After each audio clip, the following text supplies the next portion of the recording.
guys. All right, well, happy Wednesday. I wanted to talk to y'all before I head out to the airport. I'm packing right now, so I need to be kind of brief, I guess. I have my computer here so I can go over the questions that several people had for me. But I want to talk a little bit more on this actor's tip about agents. I spoke about it last time, and I had several people talk to me about questions that they had. I had others talk to me about stuff that they wanted me to elaborate on. So I have all the questions here. I wrote them out and I will do them one by one. So hopefully that's good for you guys. So here we go. First off, with the agencies, last time I was talking about me thinking that it is important for you to have an agent. I still feel that way. Like I said, you can do it on your own, or you can have an agent, or you can do it on your own until you get an agent. That's always okay as well. So what I mean by that is do it on your own or do it with an agent. Okay, so basically we have a job as actors to get gigs. It's not necessarily a race like book as many as you can or anything like that. Nobody wants to be that actor that is just bragging on how many things they have and how long their resume is. Nobody cares. It's really about quality rather than quantity. Other people can agree, disagree, that's fine. I'd rather have things that are solid, great work rather than a million jobs that nobody has any idea what it was that I did and I didn't have good work on it. So let's be real. To find work, there's different ways to do it. There's Actors Access, there's casting networks, there's Backstage, there's another casting one that I can't think, Now Casting. There's a bunch of different websites that you can go onto and be a part of that casting directors do look for people on. Even on IMDb Pro, they will also do casting calls on there as well. So if you want to do it on your own, finding projects on your own, you can always be a part of those websites and you can audition on your own, and I'm sure you'll be able to get some parts. So that's one thing. Another thing also is being a part of Facebook groups. You can be a part of different Facebook groups. I can't think of many off the top of my head now. I know Tada is one that's local in Texas. There's also, I can't think, there's Austin Casting Calls, there's CTAG, there's just a whole bunch of different ones that are in Texas alone. So in California, I know there's some. In New York, I haven't seen what is out there, but I know that there's tons. And if you need help with that, I have references in New York that could definitely help you with that. So definitely be a part of Facebook groups. Even if you have an agent, still be a part of those things because it's a good way to get you out there and a good way for you to connect with people. So that's always great too. So I was asked what I know are the differences between New York and California when it comes to agencies. I have actor friends in both locations, so I did a little bit of research just to find out what the right thing was to say on each. And I will say this. Some people feel that in New York, you're unable to have an agent without talking to casting directors first. And what I mean by that is doing workshops with casting directors so that you can put your name out there, so that you can meet them, so that you can have somewhat of a relationship. So that way when you go in for an agency meeting, they'll ask you, who have you been in contact with? Who do you know? And then that will help you get an agent in New York. But I've heard two things from three different people in New York. One of them, I've heard that to be the case. That might have been the case with her. I've heard in LA and New York kind of together that it's good to do actors workshops. The workshops are usually by casting directors. They'll do an auditioning workshop, a scene work workshop, different workshops, and you can sign up for those, and it's good to get in front of them, good to make a name with them, good to network with them, and good to network with the other actors that are there as well. In LA, I know that it is hard for you to get in front of a casting director without having an agent. So with that being said, you can't just show up to California and be like, woo, I'm going to be a star, and then not do anything because you're not without a roadmap, you're not going to know where you're going or what you're doing. So, good to be determined, good to work hard, but also good to have a roadmap and good to know what you are doing there and who you're going to see. Having an agent is a big deal in California. In New York, having an agent is a big deal as well, because I know a friend of mine who has an agent in New York has been going for Young and the Restless and other big SAG films that are, or SAG projects that are out there. They've been going up for auditions for those. Why? Because they have an agent. So that's something to keep in mind as well. Now, when you're first starting out, you're not just going to like, boom, I have an agent. And if you're just starting out and you're trying to get with an agent and they're not taking you, don't get down on that. I mean, you need to work hard, keep working hard, keep staying focused, and then try again. 6 months, a year, just try again. That's all you can do. You're not just going to shoot for the stars and then just knock every single one of them out. I mean, it's not going to happen. Could it happen? Probably, but the likelihood is not very high.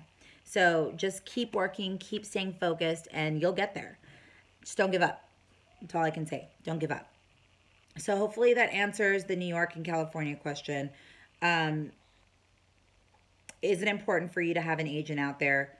In the end, yes, it is. Everybody is striving hard in New York and California to have an agent. Is it easy to do? No. So if you can't just go out there and get an agent, then you do need to be doing workshops.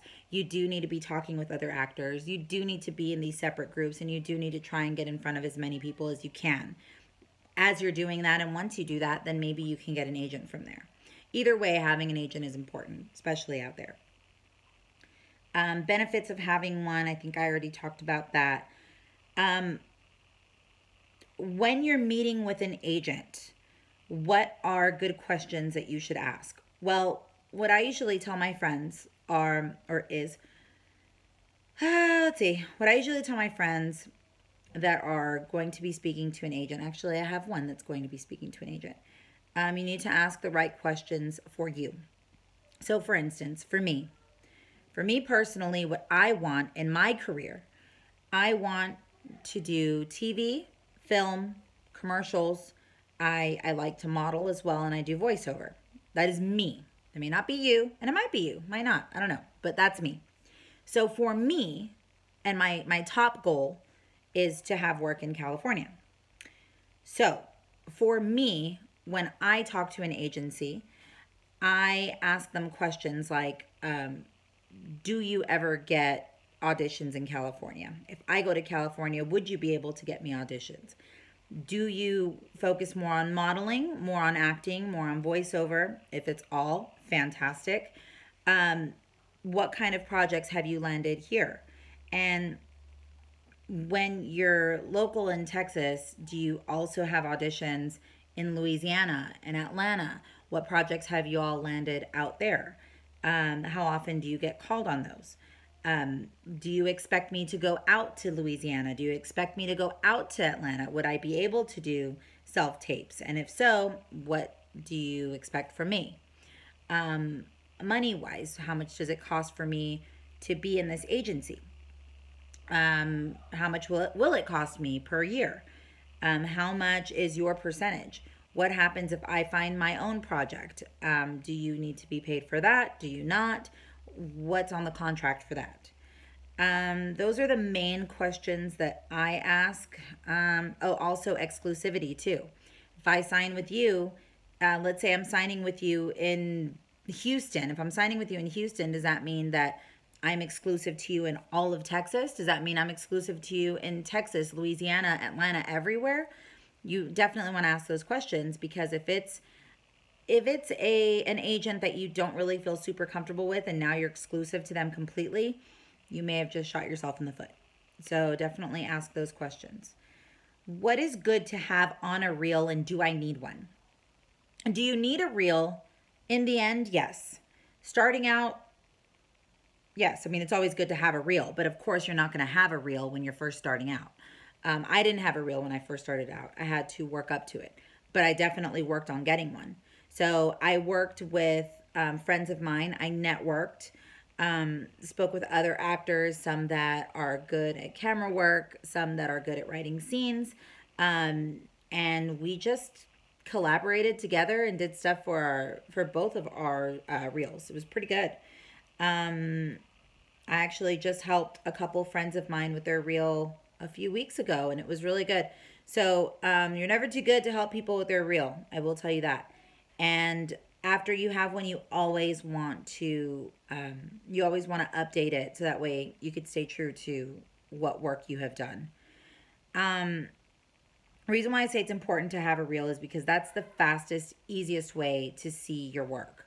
So if somebody's going to say, you know, hey, Alisha, can you send me your reel? Yep, boom, send it right over. They can see what you've been in, what you've done, how you work, and it's a really quick way for them to know if they want to work with you or not, rather than just looking at your resume. Your resume may be super long and you may suck. Or your resume might be super, super, super short, but you're fantastic. If you're fantastic, they'll see it in your reel and they'll hire you. So that's the easiest, fastest way to book anything, is to have a reel. Do I need to find a good resume and headshots? Depends on what you define as good. Do you need a resume? Yes. You can go online. You can see what different resumes look like, and you can make your own. Headshots are very important. You want them to actually look like you. Don't wear like these, you know, crazy long eyelashes if you don't always wear eyelashes. Don't have your hair all done up like insane if you're never going to go into a casting like that. Crazy makeup. I mean, just be as real as you can. I am being called by my kids. But anyways, resume, headshot, yes, very important for you to have good ones. So that way you can get a good agent and you can have some good bookings. Last thing I was going to talk about was the power of classes and workshops. I think I spoke about it before. Classes are extremely important. Workshops are extremely important. If you see them locally or anytime that you're out of town, try and do it. The more you work on your craft, the better it is for you. The better it is for everyone. So that is it, because my kids are coming in. Please go out there for just a second, okay? I am sorry. I gotta go, and mommy duty calls. Goodbye, guys. Sorry.